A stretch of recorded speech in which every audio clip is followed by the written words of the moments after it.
तो चलिए प्यारे बच्चों, क्लास को स्टार्ट करते हैं। और आज का क्लास आप लोगों के लिए बहुत ज़्यादा खास होने वाला है, क्योंकि इस वीडियो में हम आपको basic to advance zero level से अंग्रेजी पढ़ाने वाले हैं। यानी ये क्लास उस बच्चे को होगा जिसको ABCD के सिवा कुछ आता ही नहीं है। वो कहता है मुझे तो अंग्रेजी पढ़ने नहीं आता, मुझे अंग्रेजी लिखने नहीं आता, बोलने की तो बात छोड़ दो। तो मैं कहता हूँ कोई बात नहीं, हम क्लास को इसी उद्देश्य से बनाते हैं कि अगर आपको अंग्रेजी पढ़ने नहीं आता, अंग्रेजी लिखने नहीं आता, तो हम कोशिश करें कि आपको अंग्रेजी पढ़ने आए, अंग्रेजी आपको लिखने आए। तो जो हम आपको तरीके बताएंगे, तरीका मतलब अपने मन से नहीं कुछ भी बता दिया, वो तरीके जिससे आप अंग्रेजी पढ़ सकते हो, अंग्रेजी को लिख सकते हैं, उन सभी चीज़ों को आज आपको पढ़ाने वाले हैं। देखिए बच्चों, जैसा कि आप जानते हैं अंग्रेजी में आपके टोटल 26 अल्फ़ाबेट होता है। 26 अल्फ़ाबेट कर लो, 26 अक्षर कर लो, 26 वर्णमाला कर लो, बात एक ही है। ठीक, ABCD तो आपको आती होगी।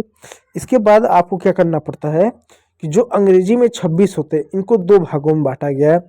क्या? पहला आपको वाउल में बांटा गया है, दूसरा क्या कॉन्सोनेंट में बांटा गया है। ठीक, तो वाउल कौन होते हैं? आपके 5 होते हैं। कौन कौन सा? A, E, I, O, U। ये आपके 5 वाउल होते हैं। आप अंग्रेजी में कोई भी शब्द ले, छोटा से छोटा शब्द ले लीजिए, बड़ा से बड़ा शब्द ले लीजिए, आपको ऐसा कोई शब्द नहीं मिलेगा जिसमें मात्रा ना हो। बिना मात्राओं के शब्द बन नहीं सकता। ठीक, जब आप इस वाउल को पढ़ लेते हैं तो उसके बाद आप क्या करेंगे? आप कॉन्सोनेंट को पढ़ते हैं। बहुत सारे बच्चे सवाल उठाते हैं, आखिर कॉन्सोनेंट की क्या ज़रूरत है? हमको मात्राएं समझ में आती है, बिना मात्राओं के शब्द नहीं बन सकता। मात्रा पढ़ना ज़रूरी है, लेकिन कॉन्सोनेंट क्यों पढ़ें? इसलिए बच्चे पढ़िए, क्योंकि जब आप अंग्रेजी पढ़ते हो तो वहाँ पर अंग्रेजी में जो कॉन्सोनेंट होता है, अक्सर बच्चे क्या करते हैं, उसका साउंड नहीं, उसका नाम पढ़ते हैं। जैसे मैं अंग्रेजी का एक अक्षर लिख रहा हूँ, मैं बार बार इसी अक्षर को लेता हूँ क्योंकि ये बहुत कॉमन है। ए के बाद बी ही आता है, ये सबको मालूम है। अब इसको क्या पढ़ते हैं? इस अक्षर को। बहुत सारे बच्चे कहेंगे इसको हम बी पढ़ते हैं। ठीक है बच्चों, आप इसको बी पढ़ते हो, लेकिन इसका जो साउंड होता है वो ब का होता है। कभी भी किताब पढ़ोगे, अंग्रेजी पढ़ोगे, तो किसी भी शब्द में ये बी दिख जाए तो इसको बी नहीं पढ़ेंगे, इसको ब पढ़ेंगे। जैसे कुछ एग्जांपल देखिए, BOY, इसको क्या पढ़ोगे? इसको आप बॉय पढ़ोगे। क्या पढ़ोगे? बॉय। तो यानी यहाँ पर इस बी को बी ना पढ़ते हुए आपने ब पढ़ा, ब। तो कॉन्सोनेंट जितने होते हैं उन सभी कॉन्सोनेंट का क्या करते हैं, हम जो है साउंड पढ़ते हैं, ना कि नाम। इस बात को याद रखिएगा, अंग्रेजी पढ़ने में ये आपकी बहुत मदद आएगा। और एक बात जानिएगा, यहाँ पर हिंदी की तरह सिंगल मात्राएं नहीं होती। जैसे हिंदी में जो मात्राएं होती है वो सिंगल होता है, पेयर में होता है। जैसे हिंदी में ये आ है, तो इसकी आ की ये मात्रा होगी, इसको हर जगह हम आ की ही मात्रा पढ़ेंगे। लेकिन अंग्रेजी में ऐसा नहीं होता। अंग्रेजी में अगर आपका ये ए है तो ये आपका आ की भी मात्रा होगा, आपका ए की भी मात्रा होगा, आपका औ की भी मात्रा होगा, ए का भी मात्रा होगा, औ का भी मात्रा होगा। कैसे होगा, किस रूप में होगा, जरा ध्यान दीजिएगा।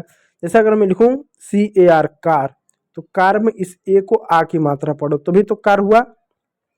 मैं लिखूं कैट, CAT, कैट, अब देखो ए को यहाँ पर ए की मात्रा पढ़ रहे हो तभी तो कैट हुआ, तभी तो मैन हुआ, तभी तो बैट हुआ, रैट हुआ।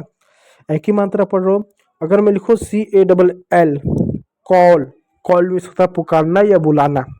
बॉल, इसका मतलब यहाँ पर ए की मात्रा, औ की मात्रा आप पढ़ रहे हो।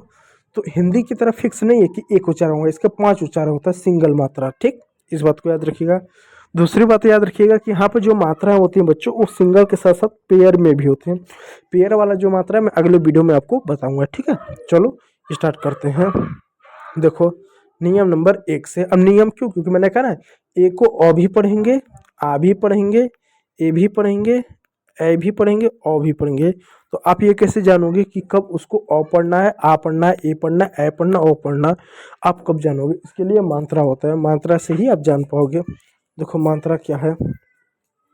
जैसे नियम नंबर 1, जब दो कॉन्सोनेंट के बीच में ए आता है तो ए का उच्चारण ए की मात्रा के रूप में हम जो है करते हैं। जैसे एक शब्द है MAN, एम का साउंड लिखोगे ना कि नाम, तो एम का साउंड म हो गया, ए का साउंड क्या होगा, ए होगा, एन का साउंड क्या होगा, न होगा, तो आपका हो जाएगा मैन। तो यहाँ पर आप देखो ए को आपने ए पढ़ा, क्यों? क्योंकि एम भी कॉन्सोनेंट है, एन भी कॉन्सोनेंट है।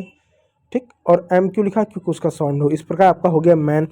उसी प्रकार आपका CAT हो गया, सी का साउंड होता है क, ए का साउंड होता है ए की मात्रा, टी का साउंड होगा ट। हो गया कैट। ए को ए क्यों लिखा? क्योंकि सी और टी दोनों कॉन्सोनेंट है। उसी प्रकार आपका आर ए टी हो गया, आर ए टी। आर का साउंड र लिख दो, टी का साउंड ट लिख दो। ये दो कॉन्सोनेंट के बीच में है तो ए की मात्रा लगा दो, हो गया रैट। तो सारे शब्द आपका इसी प्रकार हो गया, mat, hat, rat, sat, cat, chat, fat, vat, bat. Bat में होता बल्ला या चमगादड़ दोनों होता है इसका, ठीक। चलो नियम नंबर 2 को देखो। जब अंग्रेजी के किसी वर्ड में ए के बाद एक कॉन्सोनेंट है और कॉन्सोनेंट के बाद ई आए तो ई क्या होता है? ई साइलेंट होता है। और ए क्या होता है? वहाँ पर ए की मात्रा के रूप में पढ़ा जाता है। जैसे यहाँ देखो N A M E, N को क्या पढ़ते हैं? न पढ़ते हैं, न का साउंड हो गया। ए आया, ए के बाद कॉन्सोनेंट आया, ई आया, इसलिए ए की मात्रा लगा दो। एम का साउंड क्या होता है? म होता है।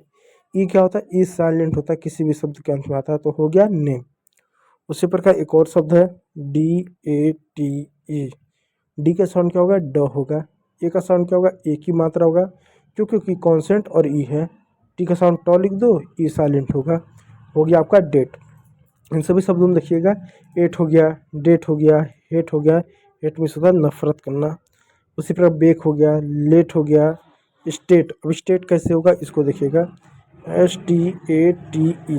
अब देखो मैंने आपको बताया है कि जब दो कॉन्सोनेंट एक साथ होते हैं उनके बीच में कोई मात्रा नहीं होती है तो पहले वाले कॉन्सोनेंट को आधा लिखते हैं। तो एस का साउंड पूरा सा होगा, टी का साउंड ट होगा, तो आधा सा लिख दो, पूरा ट लिख दो। तो एस भी खत्म हो गया, टी भी खत्म हो गया। ए के बाद क्या कॉन्सोनेंट है और ई है, तो ई साइलेंट होगा। ए को ए की मात्रा लिख दो, टी का ट लिख दो, हो गया आपका स्टेट।